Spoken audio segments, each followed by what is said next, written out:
Shalom untuk kita semua. Dalam video sebelumnya, saya sudah menjelaskan sejarah singkat Pos Pekabaran Injil HKBP Kalimantan Barat, mulai dari awal pos didirikan, pada tahun berapa, dan orang-orang yang berperan di dalamnya.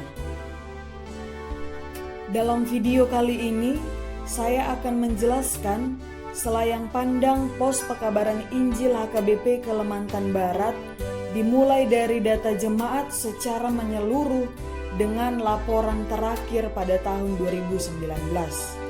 Yang pertama, statistik keadaan jemaat Gereja Pos Pekabaran Injil Kalimantan Barat yang terdiri dari 186 anggota jemaat dengan jumlah anak berusia 0 sampai 5 tahun 17 orang, anak berusia 6 sampai 15 tahun 52 orang, dan orang dewasa yang berusia 16 tahun ke atas berjumlah 117 orang.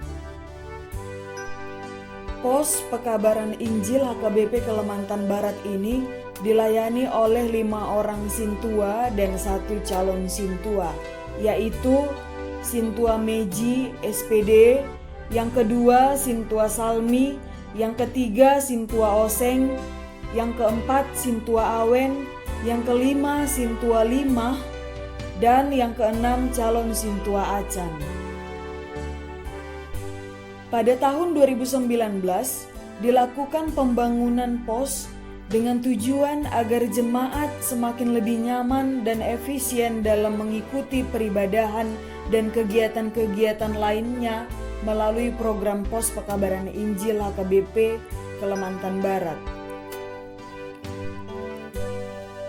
Melihat perkembangan dan kemajuan Pos Pekabaran Injil HKBP Kalimantan Barat ini, dapat kita lihat bahwa para sintua dan jemaat melakukan seperti yang tertulis dalam Yeremia 29 ayat 7.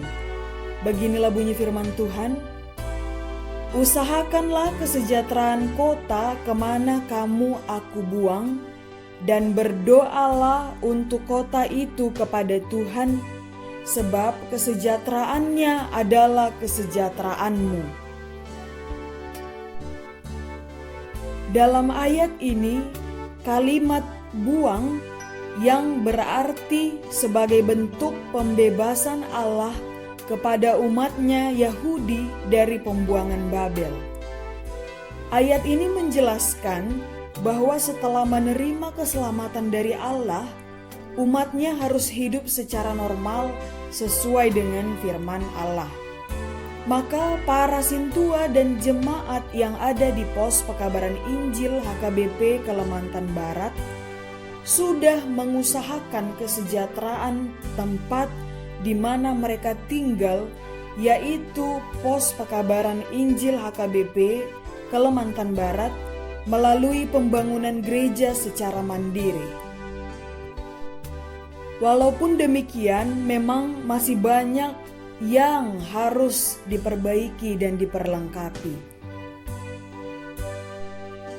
Jadi untuk para pelayan, terkhususnya di gereja HKBP, dan juga para calon pelayan serta mahasiswi teologi yang akan melayani di HKBP, hendaklah kita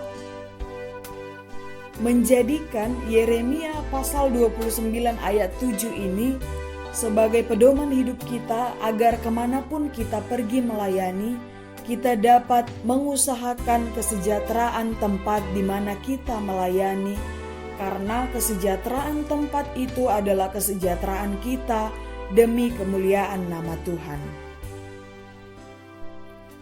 Demikianlah selayang pandang Pos Pekabaran Injil HKBP Kalimantan Barat. Tuhan Yesus memberkati kita semua. Amin.